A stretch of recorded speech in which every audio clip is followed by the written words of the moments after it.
नमस्कार दोस्तों, स्वागत आपका एक और नई वीडियो में। बात करेंगे एचएसएससी जेईई रिजल्ट के बारे में। डीवी के लिए रिजल्ट जारी हुआ है, आगे की क्या प्रोसेस रहेगी, किसको फायदा होगा, क्या नुकसान होने वाला है, इसके बारे में बात करेंगे।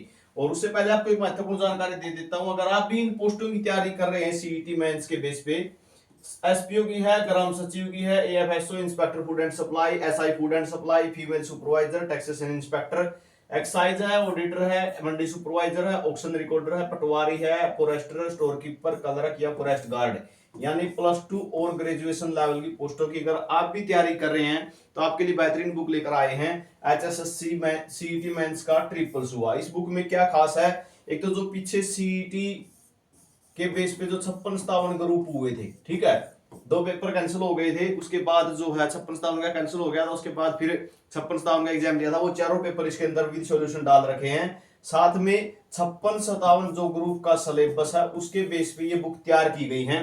तो आप इसे नियरेस्ट बुक सेलर पे बाय कर सकते हो अगर आप इन पोस्टों की तैयारी कर रहे हो। और इस नंबर पे व्हाट्सएप करके भी आप जो है 9582951105 पे भी व्हाट्सएप करके अपना ऑर्डर लगवा सकते हो अगर आप इन बुक को इस पोस्टों की तैयारी कर रहे हो और अच्छे से तैयारी करना चाहते हैं। बात करें जेईई रिजल्ट के बारे में तो यहाँ पे आप देख सकते हो डीवी के लिए जो है ये रिजल्ट आया है और इसमें क्या जो है फायदा होगा, क्या नुकसान होगा, क्या आगे की प्रक्रिया रहेगी, इस पे बात करें तो सबसे पहले तो यहाँ पे देख सकते हो जो जर्नल की कैटेगरी की है वो कट ऑफ रही है 70.3 पे, ठीक है। आगे बात कर लेते हैं। इसी तरीके से कैटेगरी वाइज ये कट ऑफ दे रखी है, इसमें आपने अच्छे से देख भी लिया होगा।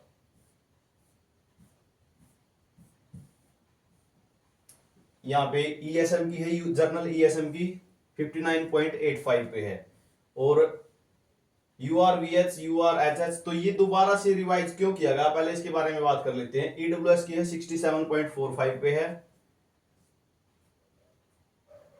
और यहाँ पे देखोगे ईडब्ल्यूएस वीएच ईडब्ल्यूएस एचएच यानी सभी की यहाँ पे कट ऑफ आपको देखने को मिल जाएगी। पीडीएफ आपको टेलीग्राम ग्रुप में मिल जाएगी। साथ में जेबटी हरियाणा के नाम से व्हाट्सएप ग्रुप अपना लिंक डिस्क्रिप्शन में कमेंट सेक्शन में दिया हुआ है, वहां से ज्वाइन कर सकते हो, हमारे साथ जुड़ सकते हो वहां पे। तो ये आप देख सकते हो बीसीए ईएसएम, बीसीए वीएच और बीसीबी की भी है 67.45 पे। अब अलग क्या है, क्या जो है नुकसान हो सकता है, इसके बारे में भी बात करेंगे, ठीक है। सबसे पहले तो एक बात देखोगे, नोटिस के अंदर ही दिया हुआ है, आप देखो यहाँ पे सबसे जब नीचे जाओगे आखिर में तो यहां पे आपको देखने को मिलेगा the commission will scrutinise the document of the above candidate based on the document uploaded during the submission of the application form only. Candidate are not required to visit the commission at this stage. DV के लिए आपको पंचकूला जाने की कोई आवश्यकता नहीं रहेगी, ठीक है। और आपको बता दूं जो डीवी है वो आपके जो डॉक्यूमेंट आपने अपलोड किए थे, ठीक है, during the submission of application, आपने जो फॉर्म भरा था उस टाइम जो डॉक्यूमेंट अपलोड किए थे उसी के बेस पे आपकी डीवी होगी, पंचकूला जाने की जरूरत नहीं है। अब नुकसान क्या होगा, जो कैंडिडेट, ठीक है, जो कैंडिडेट जेईई की नौकरी नहीं करना चाहता, ठीक है, उस टाइम तो पेपर दे दिया था लेकिन वो हो सकता है 25,000 जब लगे उनमें सिलेक्ट हो गया हो, ठीक है, 25,000 की लिस्ट आई थी ना सीईटी के बेस पे 25,000 लगे थे, उनमें सिलेक्ट हो गया वो, अब मेवात कैंटर की ना करना चाहता हो। उसके बाद कुछ पीजीटी भी लगे हैं भाई, ठीक है, टीजीटी की भी लिस्टें लगी हैं। तो अगर वो उनमें सेलेक्ट हो चुका है और वो नौकरी ना करना चाहता हो तो जो स्क्रूटनी होगी, अभी जो ये डॉक्यूमेंट वेरिफिकेशन होगी उसके बेस पे जो लिस्ट आएगी उसमें तो वो कैंडिडेट भी सिलेक्ट मिलेगा। यानी कुछ सीटें ऐसी होंगी, ठीक है, अगर बात को समझोगे तो आपको अच्छे से समझ में आ जाएगी। कुछ सीट ऐसी होंगी जो बेकार चली जाएंगी। क्यों चली जाएंगे बेकार, वो कैंडिडेट पहले से ही सिलेक्ट है और वो जेबीटी की करना भी नहीं चाहता, ठीक है, जेबीटी की मेवात कैडर में करना नहीं चाहता। सभी को पता है नौकरी कहां मिलेगी, मेवात में ही मिलेगी, मेवात में ही रहना है, मेवात में ही जॉब करनी है, ठीक है।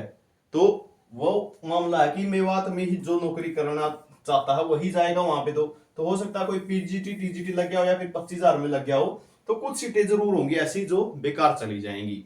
स्कूटनी, हाँ ये जरूर है कि आपको पंचकुला जाने की आवश्यकता नहीं है, आपकी घर बैठे ही समझो डीवी हो रही है, वो प्रोसेस एचएसएससी करता रहेगा, लेकिन ये जरूर रहेगा कि कुछ सीटें बेकार चली जाएंगी।